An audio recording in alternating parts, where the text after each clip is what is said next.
How did the idea of race begin in America? The answer can be found in the long and complex history of Western Europe and the United States. It is that history, influenced by science, government, and culture, that has shaped our ideas about race. When European colonists first arrived on North American shores beginning in the 1500s, the land was already inhabited by Native Americans. The Spanish, French, and English encountered frequent conflicts with indigenous peoples while trying to establish settlements in Florida, the northeast area bordering Canada, the Virginia colony, and the Southwest. By the 1600s, English colonists had established a system of indentured servitude that included both Europeans and Africans. But by the time of Bacon's Rebellion in the mid-1670s, an insurrection involving white and black servants against wealthy Virginia planters, the status of Africans had begun to change. They were no longer servants who had an opportunity for freedom following servitude, but instead were relegated to a life of permanent slavery in the colonies. In the 1770s, English colonists in the U.S. became involved in a rebellion of their own. This time the opposition was the British Crown. But while the colonists battled the British for independence, they continued to deny Africans their freedom and withhold rights to Native Americans. Ironically, one of the first casualties of the Revolutionary War was Crispus Attucks, a runaway slave of African and Indian parentage. Before the idea of race emerged in the U.S., European scientist Carolus Linnaeus published a classification system in Systema Naturae in 1758 that was applied to humans. Thomas Jefferson was among those who married the idea of race with a biological and social hierarchy. Jefferson, a Virginia slave owner who helped draft the Declaration of Independence and later became president, was influential in promoting the idea of race that recognized whites as superior and Africans as inferior. Jefferson wrote in 1776 in Notes on the State of Virginia, quote, "Blacks, whether originally a distinct race or made distinct by time and circumstances, are inferior to the whites in the endowments both of body and mind." Unquote. Scientists were among those who were influenced by these ideas and began to develop their own theories about race. In the 18th and 19th centuries, scientists influenced by Enlightenment philosophers developed a system of categorizing things in nature, including humans. Although Carolus Linnaeus was the first to develop a biological classification system, it was German scientist Johann Blumenbach who first introduced a race-based classification of humans, which established a framework for analyzing race and racial differences for the next 100 years. By the 19th century, the debate over race centered around two theories. One theory was that different races represented different species. The other was that humans were one species and that race represented variation in the human species, a view that was compatible with the teachings of the Bible. Among those who espoused the multiple species theory, or polygyny, were Philadelphia physician Samuel Morton and European scholar Louis Agassiz. Their work was popular in the mid-19th century. The most prominent scientist who believed in monogeny, that all humans were one species, was Charles Darwin. By the mid-19th century, scientific debates over race had entered the mainstream culture and served to justify slavery and mistreatment. Some, like plantation doctor Samuel Cartwright, tried to explain the tendency of slaves to run away by coining the term drapetomania and prescribed whipping as a method of treatment.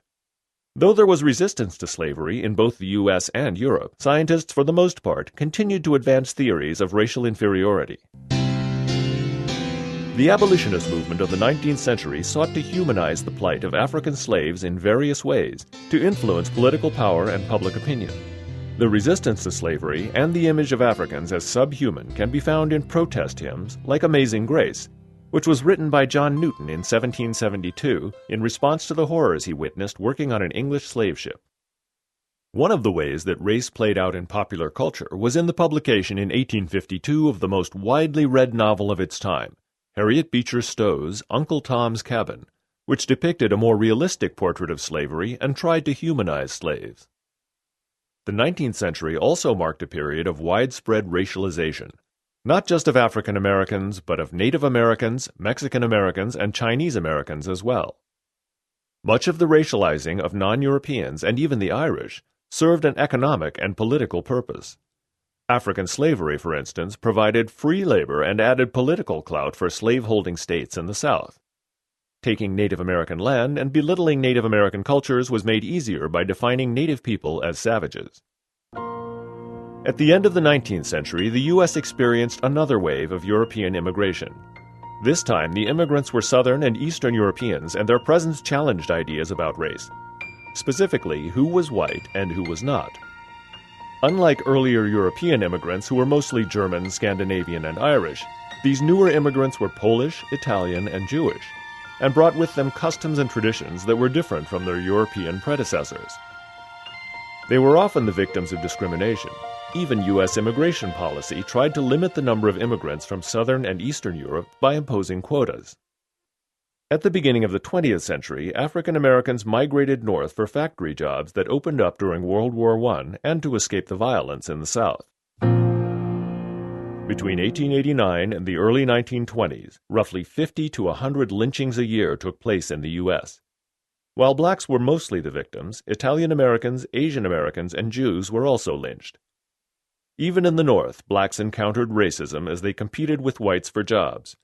Several northern cities, St. Louis, Tulsa, Detroit, and Chicago, among others, were the sites of major race riots from 1915 to the early 1920s.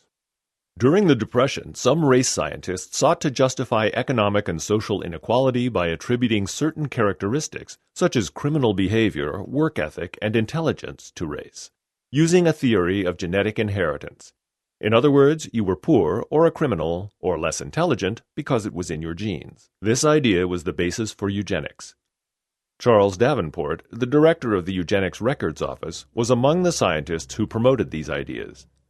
The eugenicist expert testimony was influential in getting Congress to pass the Immigration Act of 1924 and provided the social framework embraced by Nazi Germany.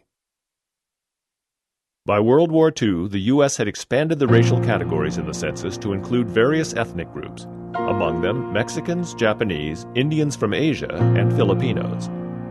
These categories and the demographics associated with each group would be used to limit immigration as well as provide the statistical data to analyze racial discrimination in the U.S. that followed in the post-war era.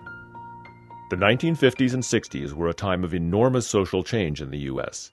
Discrimination and institutional racism were being challenged at every turn. To some extent, the racial and social hierarchies that had long been accepted were being contested. And perhaps more slowly, attitudes about race and racial difference were beginning to change. The way we view race and ethnicity today is far more complex than the simple categories in the first U.S. Census. In fact, in the 2000 census, the Mark I or more option allowed for 63 possible racial combinations, reflecting the diversity of the country. By the year 2010, the U.S. population will barely resemble what it was 400, 100, even 20 years ago. That means we will probably have to reconsider the term race and whether it is relevant to describing who and what we are.